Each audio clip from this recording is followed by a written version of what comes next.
Bénissons en Jésus-Christ, bonjour. Bienvenue une fois de plus à notre émission Une minute avec Dieu. Aujourd'hui, nous sommes mardi, 13e jour du mois de juin de l'an 2023.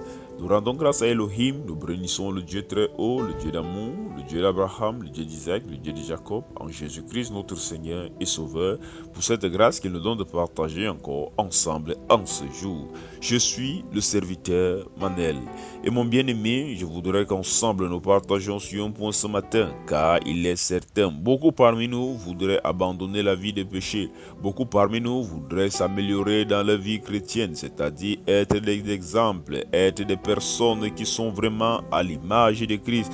Et voici quelque chose que je voudrais que nous sachions. La Bible nous dit dans le livre d'Éphésiens, le chapitre 5, le verset 1, la Bible nous dit « Soyez les imitateurs de Dieu, soyez les imitateurs de Dieu comme des enfants bien-aimés. » Et Corinthiens va nous dire, à Corinthiens le chapitre 11, le verset 1, l'apôtre Paul prenant la parole va dire « Soyez mes imitateurs comme moi-même je le suis du Christ. » Voici donc quelque chose que nous devons comprendre. Pour y parvenir, il faut être des imitateurs de Dieu. Et le point que je voudrais que nous regardons sur Dieu ici, c'est que Dieu est un être suprême. Mais c'est quand même la façon de Dieu d'agir. Dieu n'est pas une personne qui agit en disant « Je ne fais pas ceci, je ne fais pas cela », mais il agit en disant je suis ceci, je fais cela, je fais ceci. Je dis cela pourquoi? Parce que nous chrétiens, nous croyons que nous devenons forcément des bons chrétiens lorsque nous allons dire par exemple je ne commets pas l'adultère, lorsqu'on va dire moi je ne bois pas, je ne suis pas un ivrogne, lorsqu'on va dire moi je ne fais pas telle chose.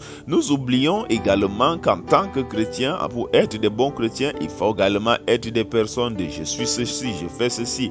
Et il faut également savoir que tu devrais être plutôt un chrétien qui dit que dans ma chrétienté, je suis une personne charitable, je suis une personne qui vit l'amour, je suis une personne qui vit la paix, je suis une personne qui vit la joie, je suis une personne qui ne porte pas de l'injustice en lui, je suis une personne qui rend justice. Ce que j'essaye de te dire ici, c'est que au lieu de seulement passer ta vie à vouloir éviter à être un tel ou un tel, mais il faut également chercher à faire de ta vie qu'elle soit un tel ou un tel. J'espère que nous nous comprenons. Il n'est pas possible d'aller en profondeur à cause du temps, mais nous allons partager sur ceci pendant longtemps pour que nous comprenions que la Bible veut que nous ayons des bons fruits. La Bible veut que nous ayons des bons fruits et non que nous ne portions pas les bons fruits.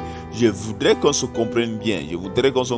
Lorsque la Bible parle du chrétien, la Bible dit que vous porterez des fruits.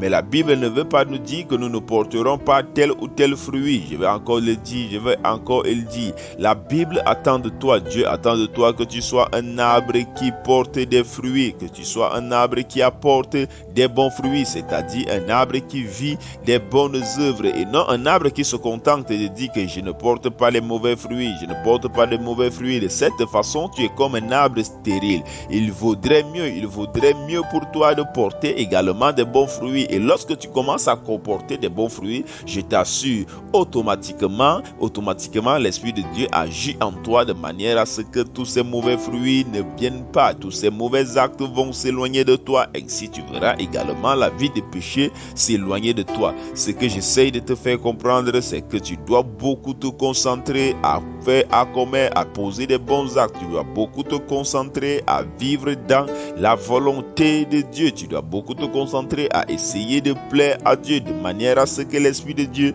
se sente à l'aise en toi. Nous allons continuer sur ce point et nous allons partager ce point pour que nous nous comprenions davantage. Mais comme d'habitude, donc, prends une position, celle qui te semble la plus humble possible et prions ensemble pour confier notre vie, notre journée à Dieu. Au nom de Jésus-Christ, nous sommes en prière. Dieu Tout-Puissant, Dieu très haut, Dieu d'amour, Dieu de bonté, Dieu de grâce, Dieu de puissance, de magnificence, éternel des armées. Nous te bénissons, nous te rendons grâce pour cette grâce que tu nous donnes de partager encore ensemble en ce jour. Éternel vivant, éternel puissant, voici entre tes mains, nous nous remettons de manière à ce que Seigneur Dieu Tout-Puissant, ce ne soit plus nous qui vivons cette journée, mais que ce soit toi. Éternel, entre tes mains, Seigneur Dieu Tout-Puissant, nous remettons nos fardeaux. nous remettons nos joies, nous remettons nos peines. Éternel, merci de nous remplir de ton Saint-Esprit, de manière à ce que, Seigneur Dieu du puissant, tout ce qui a été dit, tout ce qui a été fait contre nous dans cette nuit, dans les lieux obscurs, dans les lieux ténébreux, dans une réunion quelconque de maléfisme, Père, que cela soit nul et sans effet dans le nom de Jésus-Christ. Nous déclarons tout cela nul et sans effet et nous déclarons en cette journée que nous sommes des enfants de Dieu, nous marchons selon la victoire, nous marchons dans la réussite, nous déclarons et nous proclamons que nous sommes bénis dans le nom puissant et souverain du Seigneur Jésus-Christ. Merci éternel Dieu d'amour, merci éternel Dieu puissant, car tu fais de nous, Seigneur, tes imitateurs. Et ô Dieu d'amour, ô Dieu de bonté, nous te prions également, ô Maître de joie, d'étendre ta main et de répandre la joie dans le cœur des multitudes.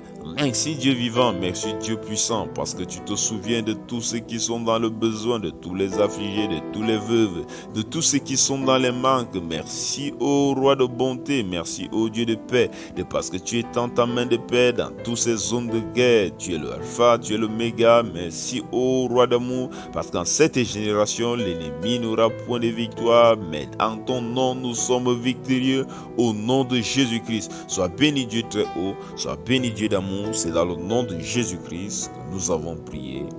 Amen. Bien-aimés, nous sommes arrivés à la deuxième partie de notre émission. Il s'agit de celle du partage quotidien. Et comme vous le savez, nous sommes en train de partager ensemble sur le livre d'Éphésiens. Je voudrais encore le préciser, lorsque nous partageons sur un livre, il n'est pas possible pour nous de lire tous les chapitres en entier. Mais nous lisons chapitre par chapitre et nous utilisons certains versets selon que nous inspire l'Esprit de Dieu afin de nous apporter un enseignement particulier. Et hier, nous avons commencé avec Éphésiens 6, le verset 12. Je voudrais qu'on continue avec ce verset, car il est écrit à l'intérieur, car nous n'avons pas à lutter contre la chair et le sang, mais contre les dominations, contre les autorités, contre les princes de ce monde de ténèbres, contre les esprits méchants dans les lieux célestes.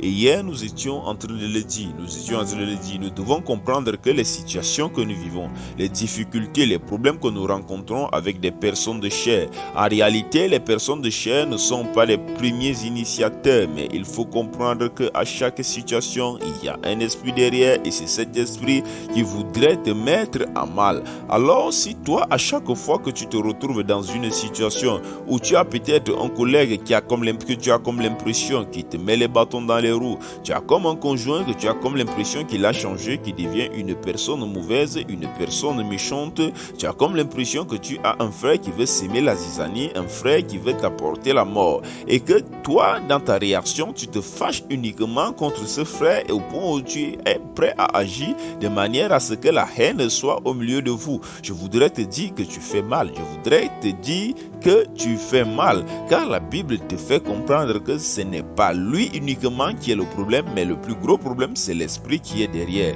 C'est pourquoi dans le verset, à partir du verset 13, la Bible va nous montrer de comment nous devons nous comporter, quelles doivent être les armes que nous devons revêtir face à un problème. Quelque chose est intéressant dans ces versets, et à aucun moment on ne parle de manière à ce que tu dois être en train de te vêtir des armes de couteau, c'est-à-dire de manière physique.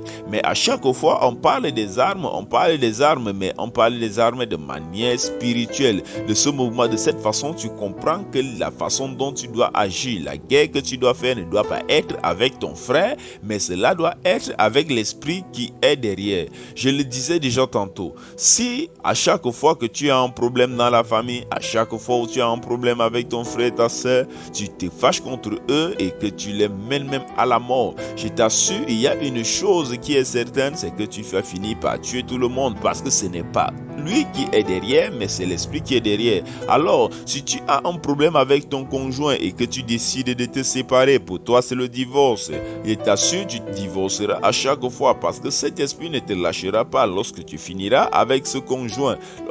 À ta prochaine relation, ce même esprit viendra encore et tu verras encore les mêmes problèmes. Et le plus souvent, en divorce, tu vas voir une personne qui te dira que je suis à 1, 2, 3, 4 mariages, ou je suis à 1, 2, 3, tel nombre de relations. relations, ou encore toute ma famille est divisée. C'est pas parce que ce sont des hommes, mais si tu regardes même bien profondément dans la vie de chacun de ces hommes, au fond de lui, il a besoin également de la paix autant que toi. Au fond de lui, il veut que tout aille mieux. Mais vous n'arrivez pas à vous comprendre. Ce n'est pas de votre faute, ce n'est pas de sa faute uniquement, mais il faut comprendre qu'il y a un esprit derrière. Ce que je veux dire ici, ce que je veux que tu saches, c'est qu'en lisant la suite de ces passages, tu verras les armes que l'Éternel voudrait que tu te revêtisses, et là tu comprendras comment tu devras faire face à tes difficultés et savoir que c'est pas ton frère qui est ton véritable ennemi, mais celui qui est ton véritable ennemi est caché derrière. Nous allons continuer demain avec ces différentes armes. Que Dieu vous bénisse. Une fois de plus, nous rendons grâce à Dieu. Nous bénissons tous ces frères et sœurs qui prient pour nous. Continuez de prier pour nous. C'est grâce à vos prières que nous pouvons avancer. Pour vous également qui voulez donner